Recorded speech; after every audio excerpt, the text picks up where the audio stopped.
Bismillahirrahmanirrahim. Assalamualaikum warahmatullahi wabarakatuh. Waalaikumsalam warahmatullahi wabarakatuh. Alhamdulillahirabbil alamin. Pada hari ini kita masih diberikan kesempatan untuk menuntut ilmu.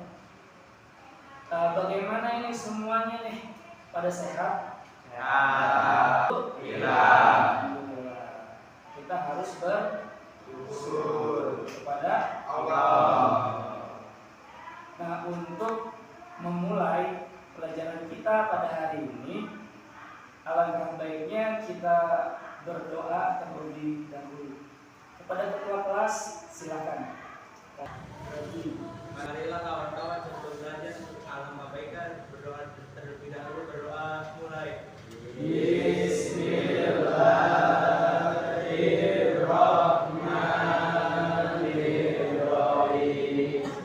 Alhamdulillahirabbil alamin. Ar-Rahmanirrahim. Maliki yaumiddin. Iyyaka na'budu wa iyyaka nasta'in. Ihdinas siratal mustaqim. Siratal ladzina an'amta 'alaihim ghairil maghdubi 'alaihim waladdallin. Amin. Bizidni ilma warzuqni fahman. Amin ya rabbal alamin. Oke anak-anakku semuanya, setelah kita berdoa, mudah-mudahan ilmu yang akan kita bahas pada hari ini senantiasa bisa bermanfaat buat kita di dunia dan di akhirat. Amin ya rabbal Amin. Bagaimana pada hari ini? Apakah ada yang tidak masuk? Ada. Kalau begitu Bapak absen ya, satu persatu. Aditya Saputra. Tidak hadir Aditya Saputra? Sakit? Sakit. Mudah-mudahan Allah angkat penyakitnya ya. Amin. Kevin Kisna Armando? Enggak masuk juga. Kenapa enggak masuk? Mungkin sakit ya. Kita doain juga mudah-mudahan lekas sembuh. Amin. Rizky Hidayat hadir, alhamdulillah. Sehat? Sehat. Tadi pagi sudah sarapan? Fisiknya sehat? Alhamdulillah. Berarti udah siap ya kita belajar. Tony hadir. Tony sehat? Sehat. Alhamdulillah ya. Tos. Rehan hadir? Hadir Pak. Rehan sehat? Alhamdulillah. Udah siap kita belajar hari ini? Siap. Alhamdulillah. Tos. Baiklah anak-anak sekalian, pada hari ini insya Allah kita akan membahas materi tentang sumber-sumber hukum Islam. Yang mana sumber-sumber hukum Islam ini adalah materi yang teramat sangat penting untuk kita semuanya.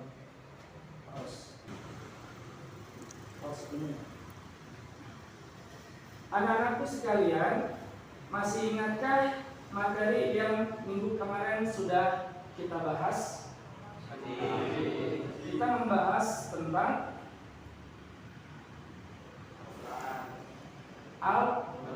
Al-Quran. Al-Quran sebagai sumber hukum Islam yang pertama. Oke, bagus kalau begitu. Oke anak-anakku sekalian, yang insya Allah senantiasa diberikan kenikmatan, keberkahan oleh Allah Subhanahu wa taala. Amin. Amin. Pada kesempatan kali ini kompetensi dasar yang akan kita bahas yaitu yang pertama, meyakini Al-Quran, hadis, dan ijtihad sebagai sumber hukum Islam. Yang kedua, menunjukkan perilaku ikhlas dan taat beribadah sebagai implementasi pemahaman terhadap kedudukan Al-Quran sebagai sumber hukum Islam. Yang ketiga, menganalisis kedudukan Al-Quran, hadis, dan ijtihad sebagai sumber hukum Islam. Dan yang terakhir, yang keempat, adalah mendeskripsikan sumber-sumber atau macam-macam hukum Islam. Adapun tujuan pembelajaran kita pada hari ini yaitu bisa kita lihat di papan tulis. Setelah kita memahami literasi, materi, dan menggali informasi, maka diharapkan kalian sebagai siswa mampu meyakini isi kandungan surat Al-Isra ayat 9, An-Nisa ayat 59, An-Nisa ayat 105 tentang Al-Quran, hadis, dan ijtihad sebagai sumber hukum Islam yang benar. Yang kedua, tujuan pembelajaran kita hari ini yaitu setelah kita memahami literasi materi dari berbagai sumber, baik itu dari YouTube nanti yang kita saksikan, baik dari buku referensi, maka diharapkan siswa mampu menunjukkan perilaku ikhlas dan taat beribadah sebagai implementasi pemahaman terhadap kedudukan Al-Quran, hadis, dan ijtihad sebagai sumber hukum Islam. Tujuan pembelajaran yang selanjutnya yaitu setelah kita nanti menyaksikan video dari YouTube, maka diharapkan siswa mampu menentukan pada nantinya kedudukan Al-Quran, hadis, dan ijtihad sebagai sumber hukum Islam yang benar. Dan yang terakhir, yang keempat, tujuan pembelajaran kita hari ini yaitu setelah berdiskusi, siswa mampu menjelaskan kedudukan Al-Quran, hadis, ijtihad sebagai sumber hukum Islam menurut pendapat kalian sendiri. Oke, selanjutnya anak-anakku sekalian yang Bapak banggakan, kira-kira kalian pernah tidak mendengar yang namanya Al-Quran, hadis, ijtihad dijadikan sebagai pedoman hidup umat Islam? Pernah? Oke. Saya mau bertanya kepada Masnya. Pernah baca Al-Quran pastinya? Pernah mendengarkan Ustadz Kiai Habib membacakan hadis? Seperti contohnya Al-Jannatu tahta aqdamil ummah. Surga itu berada di bawah telapak kaki ibu. Oke, selanjutnya anak-anakku sekalian, tadi sudah saya tanyakan siapa atau pernahkah kalian membaca Al-Quran, pernahkah kalian mendengar sebuah hadis yang dibacakan oleh Ustadz, Kiai, dan lain sebagainya. Nah, sekarang saya ingin bertanya kepada Mas, berapa lama dulu membaca Al-Quran sampai hatam? 1 bulan? Di bulan puasa? Di bulan puasa hatam. Masnya,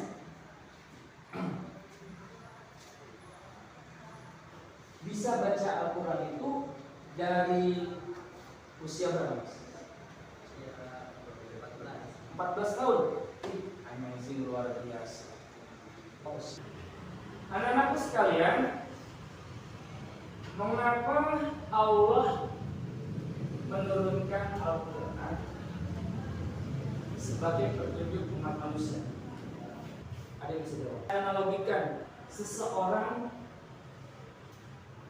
pergi ke hutan tanpa peralatan apapun gitu ya, tanpa membawa alat apapun. Kemudian dia berada di tengah-tengah hutan, benar-benar ada di tengah-tengah hutan, dan dia tersesat. Kalau seumpama dia memiliki yang namanya kompas, tahu kan kompas? Kompas adalah penunjuk arah. Pastinya dia akan tahu yang namanya arah timur, arah barat, arah selatan, arah utara. Betul apa betul? Betul. Begitu pula manusia, gitu ya.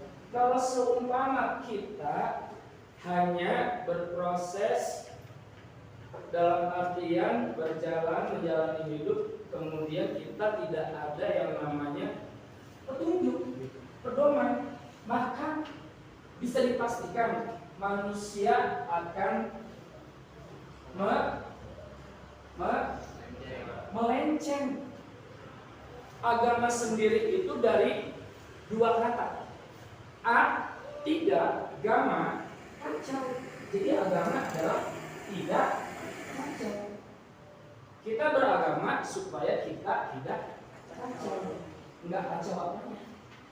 Tidak kacau kehidupan kita. Seperti itu. Sekalian yang Bapak banggakan, selanjutnya untuk lebih memperdalam wawasan kita terhadap sumber-sumber hukum Islam, ya, untuk memperdalam ilmu kita tentang sumber-sumber hukum Islam, ada baiknya kita saksikan dulu video YouTube yang akan saya putarkan di depan.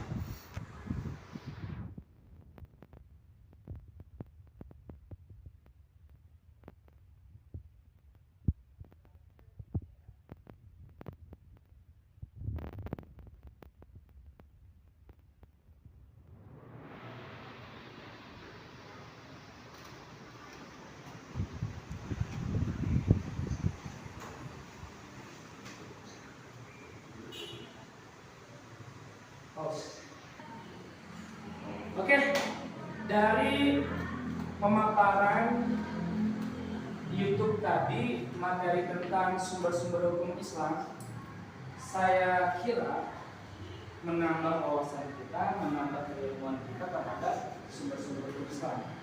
Betul? Betul. Adakah yang ingin bertanya? Ya Pak. Silakan. Kenapa Al-Quran sumber hukum yang pertama? Al-Quran menjadi sumber hukum yang pertama. Oke, pertanyaan yang bagus. Mengapa Al-Quran menjadi sumber hukum yang pertama? Siapa yang bisa menjawab? Silakan. Karena Al-Quran pedoman utama merupakan utama ucapan Tuhan, sedangkan hadis adalah ajaran Muhammad SAW. Oke, saya rasa cukup, ya, betul. Karena Al-Quran adalah pedoman pertama yang paling utama untuk manusia, supaya manusia tidak tersesat. Ada lagi yang mau bertanya? Silakan. Siap, Mas. Apa pertanyaannya? Apa yang dimaksud dengan hadis? Siapa yang mau menjawab? Silakan. Tunggu. Hadis adalah perkataan Nabi dan perbuatan Nabi. Hadis adalah perkataan Nabi dan perbuatan Nabi. Betul apa salah? Betul. 100 buat kami. Oke, yang terakhir. Siapa yang mau bertanya? Saya Pak. Silakan. Kenapa manusia butuh pedoman? Mengapa manusia butuh pedoman? Wah, ini sama seperti analogi saya tadi ya, manusia yang di hutan. Saya yang menjawab. Karena manusia butuh petunjuk untuk menjalani. Karena manusia butuh petunjuk untuk menjalani hidupnya. Betul apa betul? Betul. Alhamdulillah.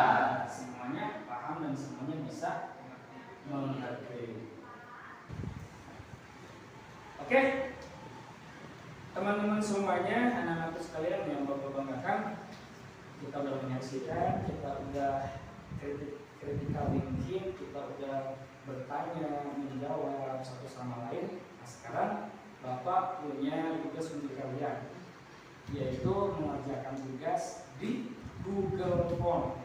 Ya, linknya sudah Bapak share di grup kelas. Jadi sekarang boleh kalian buka handphone masing-masing.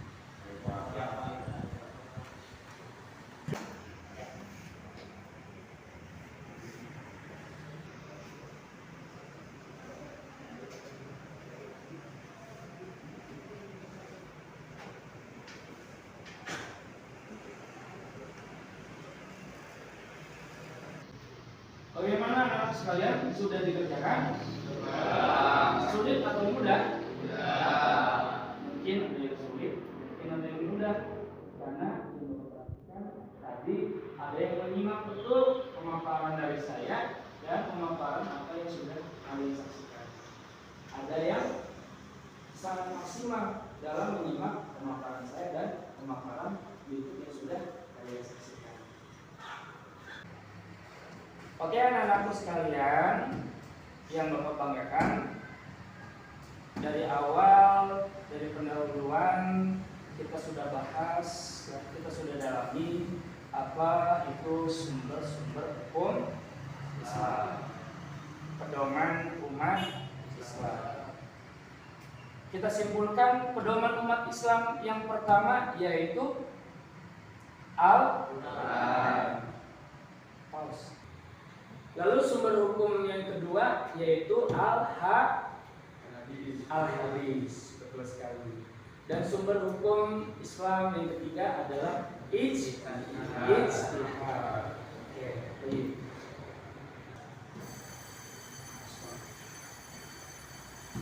kurang lebihnya pertemuan kita sampai di sini dan pembahasannya sudah kita dalami.